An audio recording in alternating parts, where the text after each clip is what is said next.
Hello everyone, আজকে আমি তোমাদের সাথে কুঁদরি পোস্তর রেসিপি শেয়ার করব। তো দেখো, আমি কুঁদরিগুলোকে ভালো করে ধুয়ে পরে একদম মাঝখান থেকে কেটে নিয়েছি। এইভাবে আমি এগুলোকে এবার প্রেসারে হালকা একটু ভাপিয়ে নেব, একটু সেদ্ধ করে নেব, তাহলে যেহেতু এটা ভাজতে অনেক সময় লাগবে। আর এদিকে আমি পোস্ত আর কাঁচা লঙ্কা বেটে নিয়েছি। তো দেখো, আমার এদিকে সেদ্ধও হয়ে গেছে। এবার আমি কড়াইয়ে তেল দিয়ে দিলাম আর অল্প একটু পাঁচফোড়ন দিয়ে দিলাম।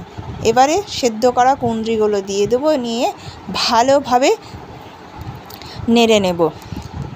নাড়ার পর তারপর এতে সামান্য পরিমাণ নুন আর সামান্য পরিমাণ মতো হলুদ দিয়ে আবারও ভালো করে নাড়ব, নিয়ে কম আঁচে ঢাকা দিয়ে রাখবো। যতক্ষণ না এটা ভাজা ভাজা হচ্ছে ততক্ষণ এটা কম আঁচে রাখবো। যেহেতু এটা সেদ্ধ হওয়া আছে, সুতরাং একটু রঙটা ভাজা ভাজা হবে। তারপরে আমি এটাতে পোস্তটা অ্যাড করব। তো দেখো, এবার ভাজা ভাজা হয়ে গেছে। ঠিক আছে, আমি এতে সামান্য একটু চিনি অ্যাড করে দিয়েছি। আর এরপরে আমি এতে পোস্তটা দিয়ে দেবো। পোস্তর মধ্যে একটা কাঁচা লঙ্কা দেওয়া আছে, তোমরা চাইলে আলাদা করে কাঁচা লঙ্কা দিতেই পারো।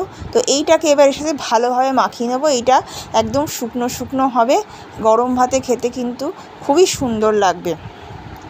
তো এইভাবে খুব ভালোভাবে মাখিয়ে নেবো যতক্ষণ না এর গা থেকে কাঁচা পোস্তর গন্ধটা যাচ্ছে। খুব ভালোভাবে মাখানো হয়ে গেলে কাঁচা সর্ষের তেল দিয়ে এটা নামিয়ে দেবো, তাহলেই কুঁদরি পোস্ত তৈরি। তো তোমাদের রেসিপিটা কেমন লাগলো অবশ্যই লাইক করে কমেন্ট করে জানাবে। ভালো লাগবে লাইক করবে, আর ইউটিউব থেকে দেখলে অবশ্যই সাবস্ক্রাইব করে দিও, আর ফেসবুক থেকে দেখলে অবশ্যই ফলো করে দিও পরবর্তী সুন্দর সুন্দর রান্নার ভিডিও পাওয়ার জন্য। আজকে এখানেই, টাটা।